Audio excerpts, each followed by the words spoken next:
അതെന്ത് വേണമെന്ന് ഞാൻ തീരുമാനിച്ചോളാം. പക്ഷേ ഞാൻ പറഞ്ഞത് നീ അനുസരിക്കണം. സാറ് ഒന്നും അറിയരുത്.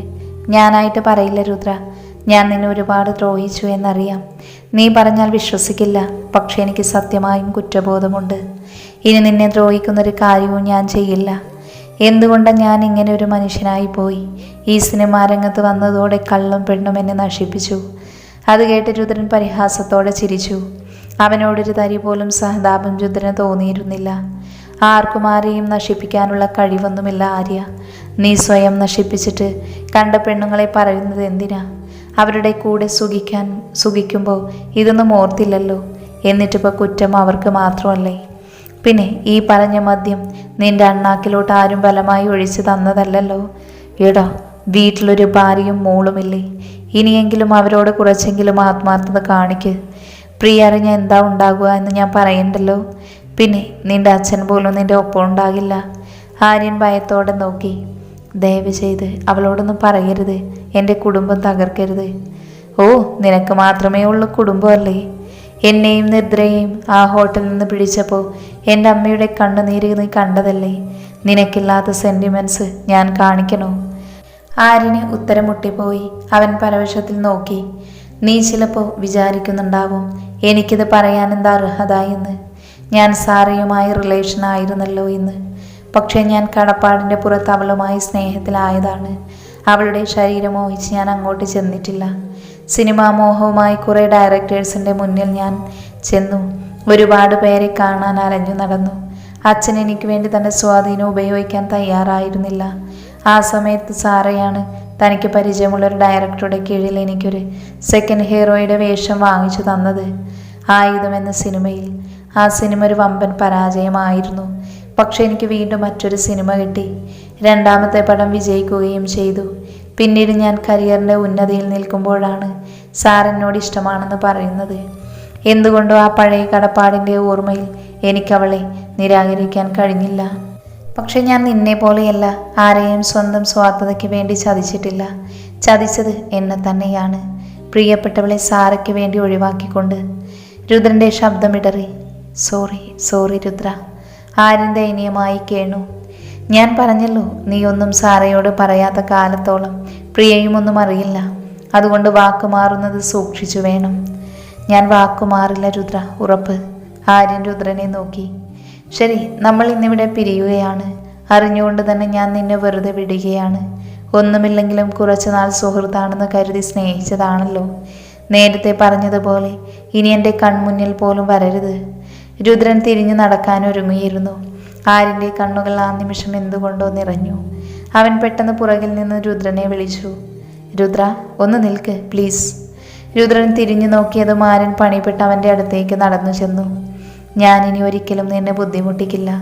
പക്ഷെ എനിക്ക് നിന്നോടൊരു കാര്യം പറയാനുണ്ട്. സാർ ഇന്നലെ എന്നോടൊരു സഹായം ചോദിച്ചു. നിന്റെ അച്ഛനമ്മമാർ സ്വത്തുക്കൾ മുഴുവൻ നിദ്രയുടെ പേരിലേക്ക് എഴുതുമെന്നും അത് തടയാൻ ശ്രമിക്കണമെന്നും അതിനുവേണ്ടി നിദ്രയെ തട്ടിക്കൊണ്ടു പോകാനാണ് അവളുടെ ഉദ്ദേശമെന്നും അവൾ എന്നോട് പറഞ്ഞു. അതിനുവേണ്ടി ഞാൻ സഹായിക്കണമെന്നാണ് അവൾ എന്നോട് റിക്വസ്റ്റ് ചെയ്തത്. രുദ്രൻ്റെ കണ്ണുകളിൽ തീയരിഞ്ഞു. പകരം നിനക്ക് അവൾ എന്താണ് വാഗ്ദാനം ചെയ്തത്? അത് പിന്നെ അവൾ എൻ്റെ കൂടെ ബെഡ് ഷെയർ ചെയ്യാമെന്ന്. രുദ്രൻ്റെ മുഖത്ത് പുച്ഛം നിറഞ്ഞു. ശരി, നിദ്രയെ തട്ടിക്കൊണ്ടു പോയിട്ട് എന്താണ് അവളുടെ ഉദ്ദേശം? അവൾ പറഞ്ഞത് ആർക്കെങ്കിലും വിൽക്കുമെന്നാണ്. ആര്യൻ്റെ ശബ്ദം താഴ്ന്നു. രുദ്രൻ്റെ സമനില തെറ്റുകയായിരുന്നു. നീ എൻ്റെ കൺമുന്നിൽ നിന്ന് പോകാൻ നോക്കാര്യ. ഇല്ലെങ്കിൽ ഞാൻ എന്താണ് ചെയ്യുകയെന്ന് എനിക്ക് തന്നെ അറിയില്ല. എനിക്ക് നിദ്രയെ ദ്രോഹിക്കണമെന്നില്ല രുദ്ര. ഉണ്ടായിരുന്നെങ്കിൽ ഈ ഒരു അവസ്ഥയിൽ നിന്നോട് ഞാനിത് പറയില്ലായിരുന്നു. നീ വിശ്വസിച്ചാലും ഇല്ലെങ്കിലും എനിക്കെല്ലാത്തിനും കുറ്റബോധമുണ്ട്. പക്ഷെ വേറൊരു കാര്യം, ഞാനിതിന് സമ്മതിച്ചില്ലെങ്കിൽ സാറ വേറെ ആരെയെങ്കിലും വെച്ച് അത് ചെയ്യും. അതുകൊണ്ട് നീ നിദ്രയെ ശ്രദ്ധിക്കണം. രുദ്രനൊന്നും മിണ്ടാതെ തൻ്റെ കാറിനടുത്തേക്ക് നടന്നു. അത് ഓടിച്ച് ആ മൈതാനത്തിൻ്റെ ഗേറ്റിൻ്റെ അരികിൽ ചെന്നു. കീ ഉപയോഗിച്ചത് മലർക്കെ തുറന്നിട്ടു. ശേഷം കാറിലേക്ക് കയറി ധൃതിയിൽ പാഞ്ഞുപോയി. ആര്യൻ പകപ്പോടെ ആ പോക്ക് നോക്കി നിന്നു. സാറ. രുദ്രൻ്റെ ചുണ്ടുകൾ പകയോടെ മന്ത്രിച്ചു. രുദ്രൻ തൻ്റെ ഫ്ലാറ്റിലെത്തിയപ്പോൾ പാതിരാത്രി ആയിരുന്നു. അവൻ നേരെ ചെന്ന് തളർച്ചയോടെ കിടക്കയിലേക്ക് വീണു. ഒന്നും കഴിക്കാനോ വെള്ളം കുടിക്കാനോ പോലും തോന്നിയില്ല. മനസ്സിലാകെ നിദ്രയുടെ മുഖം മാത്രം. അവസാനം പിരിയുമ്പോഴുള്ള അവളുടെ വേദന നിറഞ്ഞ കണ്ണുകൾ മാത്രം. സാറയും ആരെയും കൂടി ചെയ്തു കൂട്ടിയത് ഓർക്കുമ്പോഴൊക്കെ അവൻ്റെ മനസ്സെരിഞ്ഞു പോയി. എത്രമാത്രം വിശ്വസിച്ചിരുന്നതാണ് രണ്ടുപേരെയും. സാറ, അവൾക്ക് തന്നെ ഇങ്ങനെയൊക്കെ ചതിക്കാൻ കഴിഞ്ഞു. നിദ്ര തൻ്റെ പ്രണയമായിരുന്നു. അവളോട് തനിക്ക് പ്രണയം തന്നെയായിരുന്നു. അവളെ പോലും കടപ്പാടിൻ്റെ പേരിൽ സാറയ്ക്ക് വേണ്ടി താൻ ഉപേക്ഷിച്ചു. എന്നിട്ട് അവൾ തന്നോട് ചെയ്തത് എത്ര വലിയ ക്രൂരതയായിരുന്നു. എത്ര പേരോടൊപ്പം കിടക്ക പങ്കിട്ടിട്ടാണ് അവൾ തൻ്റെ ജീവിത പങ്കാളിയാവാൻ കച്ച കെട്ടിയിരുന്നത്. തനിക്കൊരു കരിയിലയുടെ വില പോലും അവൾ തന്നിട്ടില്ല. സ്വന്തം ഉയർച്ചയ്ക്ക് വേണ്ടിയുള്ള ഒരു ചവിട്ടുമെത്ത അതുമാത്രമായിരുന്നു താൻ അവൾക്ക്. അമ്മമാർ മക്കൾക്ക് വേണ്ടി നല്ലത് മാത്രമേ ചെയ്യൂ എന്ന് കേട്ടിട്ടുണ്ട്. പാവം, തൻ്റെ അമ്മയ്ക്ക് ആദ്യം മുതലേ സാറയെ ഇഷ്ടമല്ലായിരുന്നു. ജാതിയുടെയും പണത്തിൻ്റെയും കുലമഹിമയുടെയും പേരിലല്ല അമ്മ ആളുകളെ അളക്കുന്നത് എന്നും തനിക്കറിയാം. തന്നേക്കാൾ വളരെ മുന്നേ തന്നെ അമ്മ സാറയെ മനസ്സിലാക്കിയിരുന്നു. അതുകൊണ്ടാവാം തനിക്ക് വേണ്ടി നിദ്രയെ ആലോചിച്ചതും അവളുടെ കാര്യത്തിൽ തൻ്റെ അടുത്ത് നിർബന്ധം പിടിച്ചതും. പക്ഷേ അമ്മയെപ്പോലും താൻ സാറയ്ക്ക് വേണ്ടി വേദനിപ്പിക്കുകയാണ് ചെയ്തത്. ഓരോന്നോർത്ത് രുദ്രൻ്റെ കണ്ണുകൾ നിറഞ്ഞൊഴുകി. അവന് വല്ലാത്ത ശ്വാസമുട്ടൽ തോന്നി. ആകെ ഒറ്റപ്പെട്ട പോലെ. രുദ്രൻ ക്ലോക്കിലേക്ക് നോക്കി. മണി 12 ആയിരിക്കുന്നു. നിദ്ര ഉറങ്ങിയിട്ടുണ്ടാകുമോ? ആ സ്വരമൊന്ന് കേട്ടില്ലെങ്കിൽ ഇനി ഒരിക്കലും അവളെ ശല്യപ്പെടുത്തരുത് എന്നാണ് അമ്മ അന്ത്യശാസനം പറഞ്ഞിരിക്കുന്നത്. പക്ഷേ തനിക്ക് വേദന സഹിക്കാൻ കഴിയുന്നില്ല. അവളോട് ഇതൊന്ന് ഷെയർ ചെയ്യാൻ പറ്റില്ല എന്നറിയാം. വെറുതെ ഒന്ന് സംസാരിച്ചാൽ മതിയായിരുന്നു. ഇല്ലെങ്കിൽ മരിച്ചു പോകുമെന്ന് തോന്നുന്നു. രണ്ടും കൽപ്പിച്ച് രുദ്രൻ നിദ്രയുടെ നമ്പർ ഡയൽ ചെയ്തു. രാത്രിയിൽ പതിവ് പോലെ ഉറക്കമില്ലാതെ കിടക്കുകയായിരുന്നു നിദ്ര. അവളുടെ ഓർമ്മകളിൽ രുദ്രൻ നിറഞ്ഞു നിന്നു. എപ്പോഴൊക്കെയോ അവൻ്റെ കയ്യിൽ നിന്ന് കിട്ടിയ ചെറിയ സ്നേഹത്തെ താലോലിച്ചുകൊണ്ട് അവൾ കണ്ണുകളടക്കാൻ ശ്രമിച്ചു. അതേ നിമിഷത്തിലാണ് തൻ്റെ മൊബൈൽ വെല്ലടിക്കുന്നത്. നിദ്രയ്ക്ക് വല്ലാത്ത സംശയം തോന്നി. ആരായിരിക്കും ഈ സമയത്ത്? ചെറിയമ്മ എങ്ങാനുമാണോ? പക്ഷെ ചെറിയമ്മ ജയിലിലാണെന്നാണല്ലോ താൻ അറിഞ്ഞത്. മൊബൈൽ എടുത്തു നോക്കി. എപ്പോഴോ ദേവേട്ടനെന്ന് സേവ് ചെയ്തിട്ട് രുദ്രൻ്റെ നമ്പർ കണ്ട് അവളുടെ ഹൃദയം കുതിച്ചു ചാടി. കണ്ണുകൾ നിറഞ്ഞൊഴുകി. താൻ അങ്ങോട്ട് ഇതുവരെ വിളിച്ചിട്ടില്ല. പല പ്രാവശ്യം വിളിക്കാൻ തോന്നിയെങ്കിലും അഭിമാനം സമ്മതിച്ചില്ല. മാത്രമല്ല അച്ഛൻ്റെയും അമ്മയുടെയും വിലക്കുകളും ഉണ്ടായിരുന്നു. എങ്കിലും ദേവേട്ടൻ്റെ അടുത്തുനിന്ന് ഒരു വിളി പ്രതീക്ഷിച്ചിരുന്നു. ദിവസങ്ങൾ കഴിഞ്ഞു പോകവേ ആ പ്രതീക്ഷ കനം കുറഞ്ഞു വരികയായിരുന്നു. പിന്നെ ഓർത്തു, താൻ ആരാണ് ദേവേട്ടന്? സാറയോടുള്ള സ്നേഹം ഒരിക്കലും തന്നോടില്ല. അവർ തമ്മിലാണ് പ്രേമം. അവരാണ് ഒരുമിച്ച് ജീവിക്കാൻ പോകുന്നത്. പതിയെ വേദനയോടെ ആ സത്യം മനസ്സിലാക്കുകയായിരുന്നു. പക്ഷേ ഇപ്പോൾ രുദ്രൻ്റെ നമ്പർ കണ്ടപ്പോൾ നിദ്രയുടെ ഹൃദയം പിടച്ചു. അവൾക്ക് എന്തുകൊണ്ടോ ആ കോൾ എടുക്കാതിരിക്കാനാവുന്നില്ലായിരുന്നു. ഹലോ. ഫോൺ എടുത്ത് ചെവിയോട് ചേർക്കുമ്പോൾ നിദ്രയുടെ ഹൃദയം വിറച്ചു. മോളെ. ആ വിളിയിൽ നിദ്രയുടെ കണ്ണുകൾ നിറഞ്ഞൊഴുകി. തന്നെയാണോ വിളിച്ചതെന്ന് അവൾ സംശയിച്ചു പോയി. കാരണം ആദ്യമായാണ് രുദ്രൻ ഇത്രയേറെ അരുമയോടെ സ്നേഹത്തോടെ അവളെ വിളിക്കുന്നത്. ഹലോ. രുദ്രൻ്റെ ശബ്ദം വീണ്ടും കേട്ടു. ഹലോ. നിദ്ര വിറച്ചുകൊണ്ട് ശബ്ദമെടുത്തു. നിനക്ക് എന്നോട് വെറുപ്പാണോ നിദ്ര? ആ ചോദ്യത്തിൽ അവൾ നിശബ്ദയായി പോയി. എന്താ മിണ്ടാതിരിക്കുന്നത്? ദയവ് ചെയ്ത് എന്തെങ്കിലും ഒന്ന് പറയ്. എനിക്ക് തീരെ വയ്യ നിദ്ര. ഞാൻ മരിച്ചു പോകുന്നെന്ന് തോന്നുന്നു. എന്തുപറ്റി? സ്വയം അറിയാതെ നിദ്രയുടെ സ്വരത്തിൽ വേവലാതി നിറഞ്ഞു. പക്ഷേ രുദ്രന് അതിന് മറുപടി ഉണ്ടായിരുന്നില്ല. എന്താണ് നിന്നോട് പറയേണ്ടതെന്ന് എനിക്കറിയില്ല നിദ്ര. ഞാൻ നിന്നോട് ചെയ്തതെല്ലാം മാപ്പർഹിക്കാത്ത തെറ്റാണ്. പക്ഷേ ദയവ് ചെയ്ത് എന്നെ വെറുക്കരുത്. സാറെന്താ ഇങ്ങനെയൊക്കെ പറയുന്നത്? നിദ്ര അതേ വേദനയോടുകൂടി ചോദിച്ചു. സാറോ? നീ അങ്ങനെയല്ലല്ലോ എന്നെ വിളിച്ചിരുന്നത്. നിനക്കെന്നെ പഴയതുപോലെ ദയവായിട്ടായെന്ന് തന്നെ വിളിച്ചൂടെ? ഞാൻ അധികാരം സ്ഥാപിക്കാൻ ശ്രമിക്കുന്നതൊന്നുമല്ല നിദ്ര. അതിനുള്ള അർഹതയില്ലെന്ന് എനിക്ക് നന്നായി അറിയാം. ഇനി നിന്റെ സ്നേഹത്തിന് ഞാൻ അർഹനല്ല. പക്ഷേ ഈ വിളി എനിക്ക് സഹിക്കാൻ പറ്റുന്നില്ല. ഞാൻ സാറിനെ വേദനിപ്പിക്കാൻ വേണ്ടിയല്ല ഇങ്ങനെ വിളിക്കുന്നത്. പക്ഷേ ഇനി എനിക്കങ്ങനെ സംബോധന ചെയ്യാനേ അധികാരമുള്ളൂ. പണ്ടത്തെ വിളിയൊക്കെ ഇനി സാറയ്ക്ക് അവകാശപ്പെട്ടതാണ്. സാറിൻ്റെ താലി എന്ന ബലം പോലും ഇനി എന്നിലില്ല. കാരണം സാറ് തന്നെയാണ് ആ ബന്ധം വേണ്ടെന്ന് വെച്ചത്. നിദ്രയുടെ ഓരോ വാക്കുകളും രുദ്രൻ്റെ നെഞ്ച് കീറിപ്പൊളിക്കുന്ന മുള്ളുകളായിരുന്നു. അവൻ്റെ കണ്ണുകൾ നിറഞ്ഞൊഴുകി. നിദ്രയുടെ മനസ്സും ഉരുകുകയായിരുന്നു. എങ്കിലും അതിൽ കൂടുതലൊന്നും രുദ്രൻ തന്നിൽ നിന്നും അർഹിക്കുന്നില്ലെന്ന് അവൾക്ക് തോന്നി. ഞാൻ ഫോൺ വെച്ചോട്ടെ സർ? നിനക്കെന്നോട് സംസാരിക്കുന്നത് പോലും ഇഷ്ടമല്ലാതായോ നിദ്ര? എന്നോട് അത്രയ്ക്ക് ദേഷ്യമാണോ? രുദ്രൻ വേദനയോടുകൂടി ചോദിച്ചു. സാറിനോട് ദേഷ്യപ്പെടാൻ ഞാൻ ആരാണ്? പക്ഷെ സാർ ഒരു കാര്യം ആലോചിക്കണം. ജീവിതത്തിൽ ഞാൻ എന്നും ഒരു അഭയാർത്ഥിയായിരുന്നു. അച്ഛനും അമ്മയും വേണ്ട രീതിയിൽ എൻ്റെ കാര്യങ്ങൾ ശ്രദ്ധിച്ചില്ല. രണ്ടാനമ്മയും അവരുടെ മക്കളും എന്നെ ഇട്ട് വട്ടുതട്ടി. സ്വന്തം വീട്ടിൽ പോലും ഞാനൊരു അഭയാർത്ഥിയായിരുന്നു.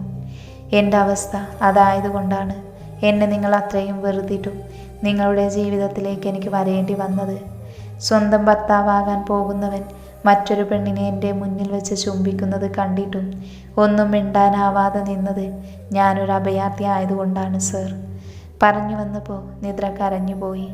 അവളുടെ കണ്ണുകളിൽ നിന്ന് വെള്ളം കുതിച്ചു ചാടി. രുദ്രന് പെട്ടെന്ന് വാക്കുകൾ വറ്റിപ്പോയി. അവളോട് എന്ത് മറുപടിയാണ് പറയേണ്ടതെന്നറിയാതെ അവൻ കുഴങ്ങി. പക്ഷേ നമ്മുടെ വിവാഹശേഷം എപ്പോഴൊക്കെയോ നിങ്ങളെന്നെ പരിഗണിച്ചു. എപ്പോഴൊക്കെ കുറച്ച് സ്നേഹം തന്നു. പക്ഷെ വീണ്ടും ഞാനൊരു അഭയാർത്ഥിയാണെന്ന് എന്നെ ഓർമ്മിപ്പിച്ചുകൊണ്ട് നിങ്ങളെന്നെ ഉപേക്ഷിച്ചു. നിദ്ര, ഞാൻ പറഞ്ഞോട്ടെ സർ? എനിക്ക് സാറിനോട് നന്ദിയുണ്ട്. കാരണം സാറിൻ്റെ വീട്ടിലാണ് ഞാനിപ്പോൾ നിൽക്കുന്നത്. എൻ്റെ അച്ഛനും അമ്മയുമായിട്ടാണ് ഞാൻ ഇവിടുത്തെ അമ്മയും അച്ഛനെയും കാണുന്നതെങ്കിലും അവരിൽ യഥാർത്ഥ അവകാശം സാറിനാണ്. സാറെന്ന വിവാഹം കഴിക്കാൻ സമ്മതം പറഞ്ഞതുകൊണ്ട് മാത്രമാണ് എനിക്ക് അവരുടെ ആ വിലപ്പെട്ട സ്നേഹം കിട്ടിയത്. ആ ഒരു നന്ദി ഇപ്പോഴും ഞാൻ എൻ്റെ ഹൃദയത്തിൽ സൂക്ഷിക്കുന്നുണ്ട്.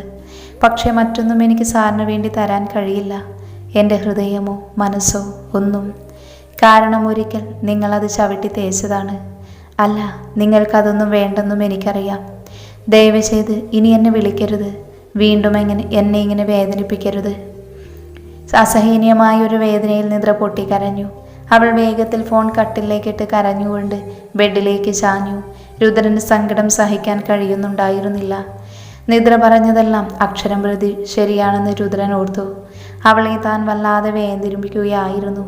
ആരുമില്ലാത്തവളാണെന്ന് വിചാരിച്ച് താൻ ചെയ്ത എല്ലാ തെറ്റുകളും അവൾ ക്ഷമിക്കണമെന്ന് പറയാൻ തനിക്കെന്ത് അധികാരമാണുള്ളത്? അവന് വീണ്ടും നിദ്രയോട് ആദരവും സ്നേഹവും മാത്രം തോന്നി. എന്തെന്നില്ലാത്ത പ്രണയം. സമയം പാതിരാത്രി ആയിരുന്നു. തിരിഞ്ഞും മറിഞ്ഞും കിടന്നിട്ടും അവന് ഉറക്കം വരുന്നുണ്ടായിരുന്നില്ല. അവസാനം അവൻ എഴുന്നേറ്റ് ചെന്ന് ഫ്രിഡ്ജ് തുറന്നു. അതിൽ സ്റ്റോക്ക് ചെയ്ത് വെച്ചിരിക്കുന്ന കുറച്ച് മദ്യമെടുത്ത് കുടിച്ചു.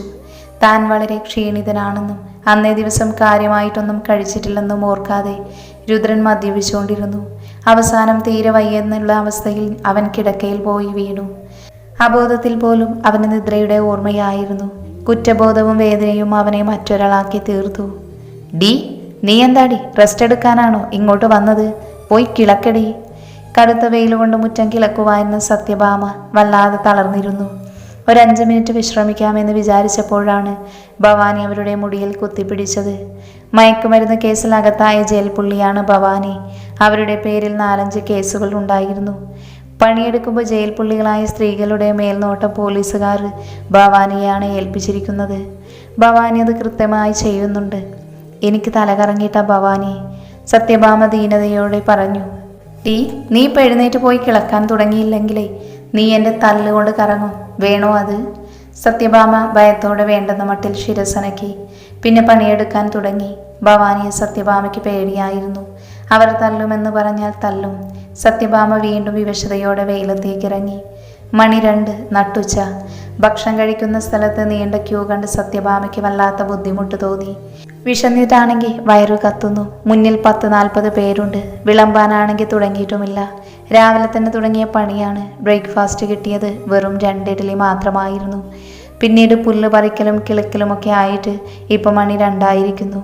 പോലീസുകാർ പറയുന്ന പണിയെല്ലാം ചെയ്യണം. അല്ലെങ്കിൽ തല്ലെവിടെ നിന്നാണ് വരുന്നതെന്ന് അറിയില്ല. പോലീസുകാരെക്കാളും പേടിക്കേണ്ടത് അവിടെ ശെങ്കിടി ചുമയുന്ന ഭവാനിയെ പോലുള്ളവരെയാണ്. പുറത്താണെങ്കിൽ നല്ല വെയിലും ചൂടും. രാത്രിയായ സെല്ലിൽ ഭയങ്കര കൊതുക് ശല്യവും. ഒന്ന് മര്യാദയ്ക്ക് കിടന്നുറങ്ങിയിട്ട് തന്നെ കുറച്ച് നാളായി. പകല് മൊത്തം അധ്വാനവും രാത്രിയിൽ ഉറങ്ങാനാവാത്ത അവസ്ഥയും കൊണ്ട് സത്യഭാമ ആകെ വലഞ്ഞിരുന്നു. ഒരു 10-15 മിനിറ്റ് കൂടി അങ്ങനെ നിന്നപ്പോൾ വിളമ്പാൻ ആരംഭിച്ചു. കുറച്ചു കഴിഞ്ഞപ്പോഴേക്കും സത്യഭാമയുടെ ഊഴമെത്തി. ചോറിന് മുട്ടക്കറി കണ്ടപ്പോൾ സത്യഭാമയുടെ നാവിൽ വെള്ളമൂറി. കാരണം മിക്ക സമയവും ചോറിനൊപ്പം ആകെ ഒരു സാമ്പാർ മാത്രമാണ് ഉണ്ടാവുക. അതും വെറും തോട്ടിലെ വെള്ളം പോലെ ഇരിക്കും. മുങ്ങിയെടുത്താൽ മാത്രം ചിലപ്പോൾ കുറച്ച് തക്കാളിയോ വെണ്ടയ്ക്കയോ കാണുമായിരിക്കും. റേഷൻ അരിയുടെ ചോറാണ്. അത് മിക്കപ്പോഴും വെന്ത് കലങ്ങിയിരിക്കുകയോ ഒട്ടും വേവാതിരിക്കുകയോ ചെയ്യും. പക്ഷേ വേറെ നിവൃത്തിയൊന്നുമില്ല. കിട്ടുന്നതും മിണ്ടാതെ കഴിക്കണമെന്നാണ് ഓർഡർ. പാത്രത്തിലേക്ക് ചോറ് വീണപ്പോൾ സത്യഭാമ ആർത്തിയോടെ നോക്കി. രാവിലെ മുതൽ അത്രയും പണി ചെയ്തിട്ട് അവരുടെ വയറ് എരിയുന്നുണ്ടായിരുന്നു. ചോറിട്ട അതേ പാത്രത്തിൽ തന്നെ മുട്ടയുടെ ചാറും 2 മുട്ടയും കൂടി വിളമ്പാൻ നിന്ന് സ്ത്രീ ഇട്ടുകൊടുത്തു. മുട്ടക്കറി ആരോ സ്പോൺസർ ചെയ്തതാണെന്ന് സത്യഭാമയ്ക്ക് മനസ്സിലായി. അതുകൊണ്ടാണ് ഓരോരുത്തർക്കും 2 മുട്ട വീതം കിട്ടുന്നത്. സത്യഭാമ ചോറെടുത്ത് തിരിഞ്ഞു. അവിടെ എവിടെയെങ്കിലും പോയിരുന്ന് തിന്നാമെന്ന് വിചാരിച്ചപ്പോഴാണ് അവരുടെ കയ്യിൽ ഒരു പിടുത്തം വീണത്. സത്യഭാമ അന്തം വിട്ടു നോക്കി. മുന്നിൽ ആജാനുബഹു എന്ന് പറയാവുന്ന ഒരു സ്ത്രീയാണ്. യൂണിഫോം അവർക്കൊട്ടും പാകമാകുന്നില്ലെന്ന് തോന്നും. നല്ല തടിയും പൊക്കവുമുണ്ട്. അവരുടെ തുറിച്ച കണ്ണുകൾ സത്യഭാമയിൽ തന്നെയായിരുന്നു. ആരാ, എന്താ? സത്യഭാമ അന്തം വിട്ട് ചോദിച്ചു. മുട്ട തന്നിട്ട് പോടി, അവരൊരു മുരളുന്ന ശബ്ദത്തിൽ പറഞ്ഞു. മുട്ടയോ? ഞാനെന്തിനാ എൻ്റെ മുട്ട നിങ്ങൾക്ക് തരുന്നേ? സത്യഭാമ തൻ്റെ പതിവ് സ്വഭാവം പുറത്തെടുത്തു. ഒന്ന് പോ പെണ്ണും പിള്ളേ, നിങ്ങൾക്ക് ആർത്തിയാണെങ്കിലേ അവിടെ ചെന്ന് ചോദിച്ചു നോക്ക്. ചിലപ്പോൾ അവർ തന്നിരിക്കും. പക്ഷെ ഈ മുട്ട എനിക്കുള്ളതാ. പെട്ടെന്നാണ് തൻ്റെ കരണക്കുറ്റിക്ക് ആഞ്ഞൊരടി കിട്ടിയതുപോലെ സത്യഭാമയ്ക്ക് തോന്നിയത്. ചെവി മരവിച്ചുപോയി. ഒരു നിമിഷം കഴിഞ്ഞിട്ടാണ് അത് തോന്നലല്ല, സത്യമാണെന്ന് മനസ്സിലായത്. ഈ ചകലം വാസന്തിയോട് ഇടയാൻ നിൽക്കുവാണോടി ആലവലാതി. വാസന്തി വീണ്ടും സത്യഭാമയെ തള്ളാൻ കൈയുയർത്തി. അയ്യോ, ഒന്നും ചെയ്യല്ലേ. സത്യഭാമ പേടിച്ച് നിലവിളിച്ചു.